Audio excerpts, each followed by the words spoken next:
Hey everybody, it's David. A couple weeks ago, I put out a video where I asked the question, how much would it take for you to feel wealthy? And this was relating back to a survey that said that Americans feel that current amount is $2.5 million. In that video, we dug a little bit deeper into what really is wealth. What does it really mean to feel rich? And in that video, we talked about a concept I am calling net life. And that is measuring the sum of your life. A week ago, I did a video where I assessed my mid-year as far as how I am doing financially. You can see that video. I go in and talk about all our different investments and how they've grown for this middle half of the year. And it got me to thinking, didn't really intend for this to be a multi-video series, but I wanted to come up with an assessment as far as how I'm doing with my net life. And I wanted it to be something that would benefit you as well. My channel is not just about talking and giving advice. I would like to give you some practical tools that you can use to live your best life now. So are you ready? Hey, let's talk about it. So what I have come up with and what I've actually done myself is a net life review worksheet. And that's what we're going to do together today. We're going to go through that worksheet and we're going to fill it out together. You can do this by getting out your own sheet of paper and answer the questions as we go along and do this self-assessment. Or down in the comments below, I have a link to this document. If you want to do some pre-work, go down and print this document and join me for this journey. Before we get started, a reminder. What is net worth? Net worth is the sum of the dollars you have accumulated. What is net life? Net life is the richness of your lived experiences. Put those two things together and do a review and you will know how you're doing. It is so important sometimes to look backwards so that you can also go forward. And I believe it's incredibly important that we live life with intention. Intentionality will make life far more richer for you. Yeah, sure, you can go out and meander and just do whatever you want. That is perfectly fine for a lot of people. But if you take just a few minutes to live your life with intention, oh man, how much richer of a life you can have. All right, here it is. Here is the Net Life Review Worksheet. Hopefully you've gone down the link and you have printed it. If you have not, that's okay. Get out a sheet of paper and just follow along. I'm not asking you to do anything that I have not done myself. Here is my filled out copy. I sat down and I talked to my wife about it yesterday. We've made some modifications. And I can tell you this thing is powerful. It can make a difference for you. So here is the first thing in your net life review. Section 1 is your net worth check-in, your financial wealth. You can go back and see my video from last week where I talk about how I did on my returns. So here's the first thing. What is your current portfolio balance? How are you doing? Did you project a balance at the beginning of the year that you thought it would be now? How's that going? Now, what is the total you have withdrawn year to date? What's your balance and how much have you withdrawn? How is your spending compared to the budget plan? Are you on track? Are you over budget? Are you under budget? I circled on track. We are sticking with our budget. We've had a few surprises, but for the most part, we are on track. Investment performance, what worked? The best thing that worked for me was changing to that more conservative portfolio at the beginning of January. When we had that market crash back in the first quarter and that little bit in April, oh, I felt so much better. I felt so much better in that I did not see the drops that I would have had I not made those changes. What didn't work? Well, on the other hand, I may have gone a little too far, a little more conservative. After I did my mid-year assessment, I have gone and put a little bit of that cash back into investments. Now, in this next section is when we're really getting into our net life measurements. I did have this in the video. I made a couple of slight modifications. I'll probably keep changing this as things go along and you give me some feedback. And here are those categories: time and freedom to pursue passions, health and well-being, relationships, purpose and meaning, fun and adventure. That fun and adventure is one that I changed from the previous video. So here is the chart on this. Really simple. What we're going to do is we're going to look at each one of these categories. And you want to write down on a scale from 1 to 5 how you are feeling. 1, I'm really failing in this area and I need to do better. 5, things are fantastic. Time freedom, I put a 4. We are doing pretty good with our time obligations. We're not overloaded with our volunteerism and things that we have committed to do. We're basically having a great summer. We have our Fun Friday where we commit to do something together. And then we've also added terrific Tuesdays. I love little brandings, but we've also added terrific Tuesdays to make sure that we are doing something at least 2 days a week that is intentional and that my wife and I are doing together. Quick edit. I was doing my video this morning and realized I didn't talk about my assessments in the category health and wellness. Well, if you've been following along my journey, you know that I am. I'm absolutely on a health journey. I'm in stage 2 heart failure. I'm going to give myself a 3. I'm actually doing really great in a lot of ways. I got that e-bike earlier in the year. You can see my video on that. And I've ridden, I looked it up, I've ridden over 1,500 miles so far this year. Fantastic. But there are more things I could be doing. I need to work harder on eating healthy. I'm lifting weights, got to be more consistent with that. Stretching is so very important. Hey, especially as you get older, you get over your 50s, it's really important to be lifting those weights and doing that stretching. And the other half of this category is wellness, and wellness is your whole self, also that mental health.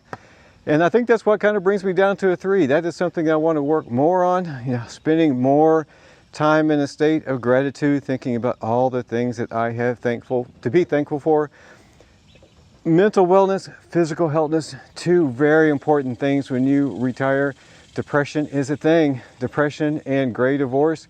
You want to make sure you're taking care of your physical self and as well as your mental health.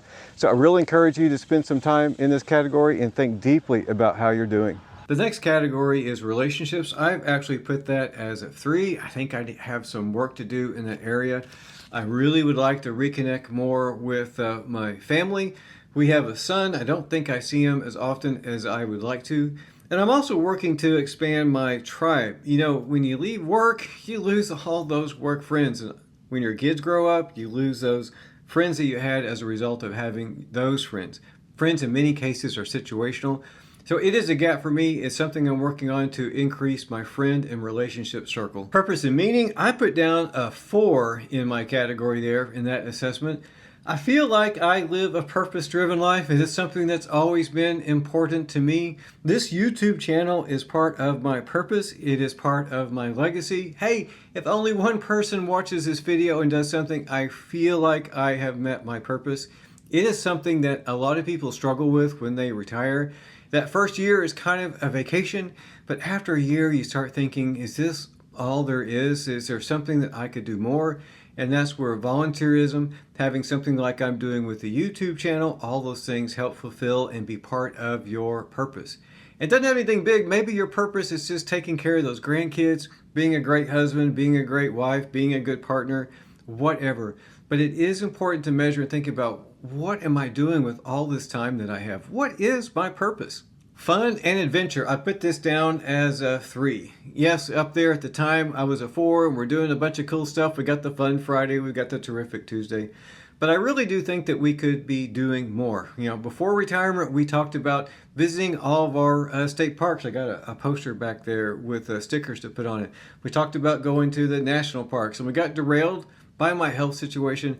I really think we could be doing more with fun and adventure. This is a trap that a lot of people fall in. You get all these plans of these things that you're going to do when you retire, and then you find out that, hey, sitting on that couch is actually pretty nice, watching those Netflix shows, and the next thing you know, weeks have gone by and you haven't really done anything. That can be okay, but if that is something within your net life that you had committed that I wanted to do, well, you got to go out and do it. All right, well, there were the 5 categories. I told you how I landed with them. I'd love to hear from you. Was there anything in those categories that really stood out that you want to work on? Something that was maybe a 3 or less? Put it down in the comments. Let me know and tell me what you're going to do to pull that number up. All right, here's an important question for you to answer on the spreadsheet. What made you feel most alive this year? If you think back for these last 6 months, what's putting the biggest smile on your face? There was a couple of things for me. I love volunteering with Bike Club. It's an after-school program where you ride bikes with kids, and at the end of the year, if they stay in the program the whole year, they get a free bike. It's pretty amazing. The next thing is just all the time I got to spend with my wife. We've been married 30 years this year, and it's just, I think about all the things that we've done that have been great, and it just, gosh, it puts a smile on my face. What was missing thinking about that for me is still going to go back to that needing more relationships and getting out of my box a little bit and finding more time to spend with others. Here's a section that I call lessons and adjustments. This is the time where you get to tweak where you are now in order to have that better next best future. And it's in a 3-step model, which is start, stop, and continue. Start is things that you are not doing now that you want to start doing. Stop is something that while you look at it, you go, I'm not going to do that anymore. And continue is something that's going great that you're either going to keep doing as is, or maybe you're going to tweak a little bit just to make it a little bit better. One change I want to try for the second half of the year is start spending more time with others. I've kind of already talked about that before. I got a new bike, and I've been joining some retirees cycling groups, and I want to spend more time riding with those folks. Stop. What is something that I want to do less of?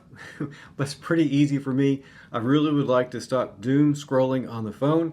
It seems like I spend hours just watching YouTube or flipping through reels on Instagram, that type of thing, and that is a complete waste of time. You know, your phone has settings in it where you can limit how much time is spent on certain apps. I have done that before. So one of the things that I'm doing for the second half of the year is I'm going into my phone and I'm limiting app time so I can cut down on that doom scrolling. What do I want to do more of? I want to do more adventure. I didn't retire to sit on the couch. I didn't retire just to watch YouTube. I didn't retire to scroll on the phone. I retired to go out and do cool stuff. So I want to be more intentional in that second half of the year to have adventure. And one thing we've got on our plate, we have a 2-week trip where we're going to go to Glacier National Park. I'm so very much looking forward to that. But I also wrote down that I want to do more day trips and things that don't take as much time, but still are great, grand adventures. This 4th section is so important, gratitude and perspective. You know, it was a year ago when I was in the hospital for 7 days in intensive care after my quintuple heart bypass surgery. In January, in that 6-month window, I had an ICD, an internal defibrillator implanted. It's right here. It goes into my heart.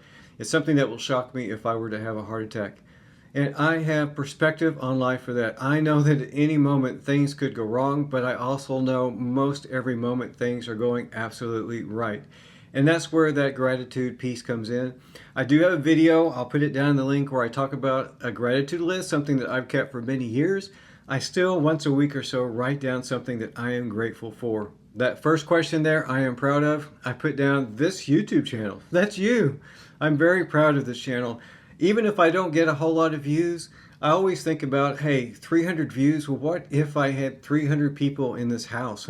That is a lot of people. I'm very proud of this channel, and I'm so very thankful for you that you are part of it. Next thing here I am grateful for, well, obviously my health. This last year has been an incredible journey. I'm doing the best I can with it. I'm doing the best to live my life to the fullest, which also leads to a second thing I have here, which is my wife. I mentioned earlier we've been married 30 years, and talk about just a rock for me, someone who has been my nurse, but she's also my best friend and my partner. I'm so very thankful for my wife. So for you, this is the point. Write down what you are proud of thinking back for this last 6 months, and write down 1 or 2 things that you are grateful for as you reflect on this first half of the year. Okay, now we are at the reflections part, and these are some powerful questions. Something I worried about that didn't matter much. Well, for me, I'm going to say it was money. Many years of planning for this early retirement thing, I have a solid plan. It is a plan that I have obsessed over for 20 plus years. And yet I found myself at times in April during that crash and others where I was worried about the money. I am trusting the model. I am not going to worry about the money. Something that mattered more than I expected, I'm going to say time. When you are retired, time is your most precious asset, and that time has mattered to me more than anything else, and I'm trying to be very intentional with how I use that time. These next 2 questions go back to yourself. One question is to your past self, and the other one is to your future self. And this is a habit I've had for many, many years, where I go into a calendar and I write myself a note, and that note could be on the calendar for 5, even 10 years from now. A note to my future self. But also think about your past self. If you could go back to January and you could tell July you something, what would you say? And I'm going to go back to that stock market crash that happened in April. If I was in January, I would tell myself, hey, David, the market's going to crash a little bit this year. Don't worry about it. It's going to come up. Well, it's also going to go down. It's going to come up. It's going to go down. Just trust the plan and stick with the plan. Now here on this last one, going forward in time, what would I like to tell future me? I'm actually going to put this in my calendar on January 2nd, and I wrote down, David, you have made the most of this time. You have filled it with adventure, you have filled it with love, and you have filled it with giving back. It has been a great 2025. Okay, there we are. That is the Retirement Net Life Review and all of my results. I hope you went through the document yourself. I hope you wrote down some things. Down in the comments, absolutely love to hear from you. Give me some feedback on how you did on this assessment. How were things when you were looking back? How are things as you are looking forward? We are going to reconvene. We are going to reconvene in that first week of January, and we're going to do the real review. We're going to look back at 2025, and we're going to talk about our finances, and we're going to talk about our net life and how we did as we plan for that fantastic 2026. All right, that is everything. Thank you so much for joining me. Thank you for being part of David in Progress. If this net life assessment, this net life review is something that you think somebody else would benefit from, please share this video with them. Download the document. It's totally free and give it to them. I know it can make a difference. Thank you for being part of my channel. Thank you for being part of David in Progress. Thank you so much for watching.